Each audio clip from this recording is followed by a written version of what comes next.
स्वागत छ आजको हाम्रो पवित्र यात्रामा, जहाँ हामी चढ्दैछौँ इतिहासको उचाइ, पुग्दैछौँ गोरखानाथको पवित्र शक्तिसम्म र अनुभूत गर्दैछौँ गोर्खा दरबारबाट जन्मिएको नेपालकै गौरव।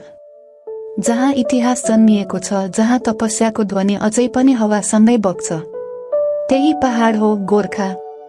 र यही पहाडमा छ गोरखानाथ मन्दिर, जसको छेउमै उभिएको छ इतिहासका हजारौं पानाहरू बोकेको गोर्खा दरबार।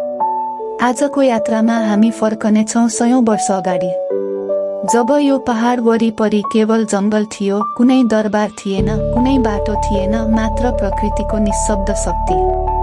कथा सुरु हुन्छ करिब विषम 1414औं शताब्दीकोतिर।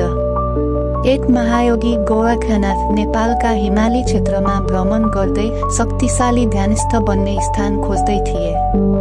एक दिन उनी यसै पहाडको टुप्पोमा आए। थकित थिए, तर मन अत्यन्त शान्त थियो। उनी ढुङ्गाको एउटा प्राकृतिक गुफामा बसेर आँखा बन्द गरे। कथन अनुसार गुफाभित्र बसेर उनले वर्षौंसम्म ध्यान गरे। उनी ध्यानस्थ भएका बेला वरिपरिका ढुङ्गाहरू कम्पनले ताते जस्तो हुन्थे।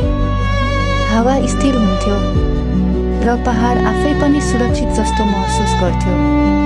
मानिसहरूले उनी बसेको स्थानलाई गोरखनाथको शक्ति बस्ने ठाउँ भनेर सम्मान गर्न थाले।